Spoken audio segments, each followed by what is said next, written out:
I'm Pika, and I love drawing. You might be wondering why people keep telling you that you should be drawing boxes. And you might also be thinking, well, I already know how to draw boxes. In this video, I'll talk about why that might not necessarily be the case and how you can go from this to this. If you can't see what's wrong with all of these boxes, then you need to go and draw boxes. Oh god, those boxes. Oh wait, everyone's upset by my boxes. Isn't there anything on that isn't about boxes? So let me explain to you what's wrong with these boxes. This one is like okay-ish, but the rest of these, they are not good. And the reason they're not good is because if you look at these lines, they are parallel. Look, every single line in this box is parallel. They are actually not abiding by perspective. Your box cannot look like this. If you want to draw a correct box, it would look more like this. You see all of these lines that were parallel here? You want them to be converging to a point because they all eventually need to go back to a vanishing point. When you first start out, it might be hard to see these vanishing points. Okay, now I just start with these lines. These all lines also need to go back and converge to a vanishing point. Same with these ones. Every single line on the box must converge to a vanishing point at some point. And once you can do this, you will get a lot better at drawing perspective. This is a more or less correct box. I'm a bit out of practice, so it's not perfect, but definitely way more correct than whatever is going on over here. So let me just quickly explain the concept of vanishing points. We all understand what buildings actually look like, right? They're like square, okay? But obviously when you look at things in reality, when you look at a photo, they're not square. In fact, there is a point here where all things converge to. This is just how things look like in real life. You can see this line over here also converges here. I'm not drawing it very straight because I hate rulers, but you get the idea. And this one point over here is called the vanishing point. So in reality, there's not actually one vanishing point. It's the most common to have 3 vanishing points. So oftentimes you'll see artists do something like this. They choose some vanishing points, like maybe this one, and then maybe over here, and over here I chose 3 vanishing points, and then you kind of radiate outlines like this. This is kind of tedious, by the way. It's no secret, but I absolutely hate doing this. It's also a good idea to do with the ruler, but I also hate rulers, so okay, I live to make bad decisions. But a rough perspective grid might be sufficient here. Artists use perspective grids like this. And how this works is that you just take this and you kind of follow these lines. And that way you can draw a cube or whatever in perspective by using this grid as a guideline. Okay, there's one major problem with these perspective grids. They suck. They're so boring. I hate drawing perspective grids so much. Like, who wants to draw perspective grids? Who wants to kind of carefully follow these lines and draw careful, perfect boxes? Literally nobody. They stink.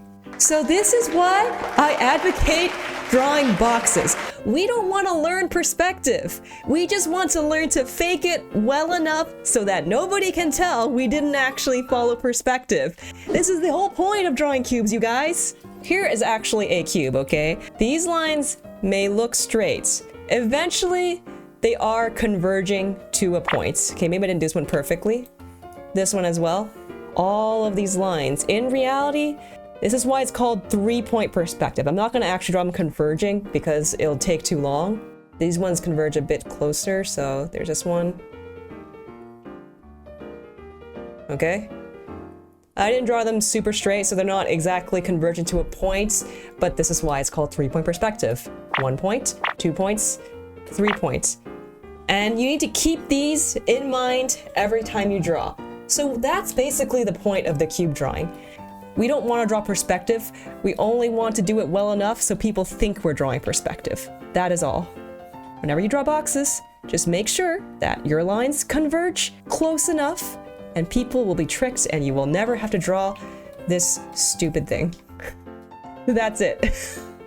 So when you're first getting started out drawing boxes, It is basically a good exercise to actually take a ruler and trace all of these lines back and see how close you are, okay? To actually meeting, okay? To how close these vanishing points are to actually meeting at a single point, because you want them to do that. And when you first get started doing it, you will be completely off. But the whole point is to kind of practice freehanding these boxes and get better and better at estimating that vanishing point and feeling the vanishing point. And that will probably help you get better at perspective. So this sort of thing I'm talking about right now is the method popularized by Draw a Box. But there is something else that I like to use, which is Krenz-Kuchart's box chart. Let me show it to you guys. How to draw the box from these specific angles. And once you can kind of like just draw any of these boxes anywhere, then you'll start to find that once you're able to draw each of these boxes from imagination, from memory, you'll start to find that basically everything is composed of boxes. This toilet over here, this is just a box, right? A squished box, but a box nonetheless. This toilet over here, it's another box, but of a different angle. Everything abides by perspective. And, and you can basically construct them out of boxes. Perhaps a box is not the most accurate way of describing this thing, so I think a cylinder would be more accurate, but there is also a way of drawing cylinders that I learned from Krenz-Kuchart, okay? So you have your box, right? Cool. But let's say you want to draw a rectangle. Well, all right then. So then you can kind of like draw from corner to corner like this to find the center. Then you can kind of find the center line. Then extend it out along with the edges. Then from this corner to the center over here, draw a straight line. Now you have a rectangle. That is 2 boxes long and 1 box wide. And this is important because you can measure with it. All right. How do I turn this into a cylinder? Again, go over here. Draw your X to find the center point. Find your center lines.